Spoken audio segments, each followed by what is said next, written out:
Welcome to Poppen Heißen Sie.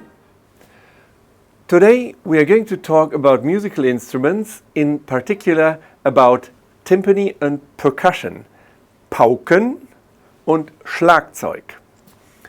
It seems that this is one family of instruments. Of course it's related, but the timpani, the Pauken, has a different musical history and language. It is used in the classical symphonies with Mozart, Haydn, Beethoven, Schubert. Every symphony has a timpani, a Pauke or a Pauken, which is plural because they need more than one instrument because they are tuned on different notes. So this is timpani, Pauken.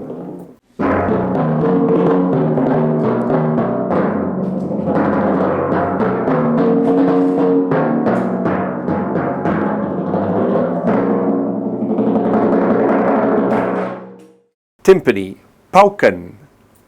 定音鼓 As for the percussion, there is many different instruments. I think endless instruments. If you go to a studio of a percussion player, there's hundreds of different instruments. But we would like to point out a few very important ones today.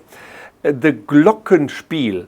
It's practically a German word, which they use also in English. Glockenspiel means playing on bells, because it sounds like little bells. So this is the Glockenspiel. A very similar instrument to the Glockenspiel is the xylophone, xylophone. The spelling is nearly the same, xylophone, xylophone. But the difference is, on the xylophone, on the xylophone, the keys are made from wood, and Glockenspiel is made from metal. So of course the sound is different. So now we're coming to the drums, Trommel. And in German it's quite easy. We say kleine Trommel, große Trommel, small drums and big drums. But in English you would say snare drum for kleine Trommel and bass drum for große Trommel, because the große Trommel really produces the bass note, the very low notes. A very important instrument is cymbals, Becken. When a composer uses a Becken, it is always in a special moment of the symphony, usually a big climax. Sometimes Becken can, which is very difficult, also play very soft, but usually it's used for a real big fortissimo. Well, a lovely instrument which you probably all know is the triangle, Triangel. It's nearly the same spelling, only the pronunciation is a little bit different. Triangel, triangle, because of course it has three corners. And there are smaller and bigger triangles, Triangel, which have a different sound, even different metals. And sometimes when I'm rehearsing with the orchestra, we are trying out with the percussion player the different triangles in order to find out this real silver sound which the triangle is supposed to give to the orchestra.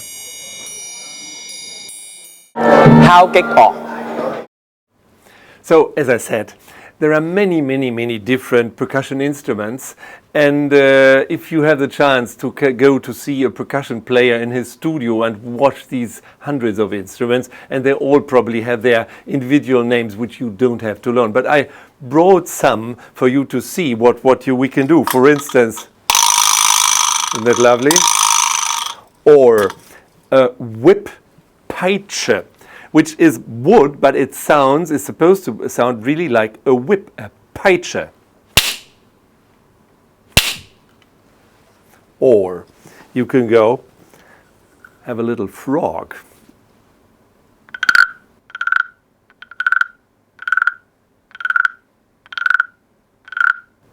So you see, there are endless possibilities to experiment with percussion instruments, also for you at home. And even the great composer Robert Schumann from 19th century, he recommended to young musicians to knock at everything what you can find in your home or outside in order to listen to the sound and to train your ear. So you can do that. As for today, I'm going to repeat what we have learned. Timpani, Pauken. Percussion, Schlagzeug. Glockenspiel, Glockenspiel, Xylophon, Xylophon, Snare Drum, kleine Trommel, Bass Drum, große Trommel, Cymbals, Becken, Triangle, Triangel. So, I'm looking forward to seeing you again during the next episode. Auf Wiedersehen!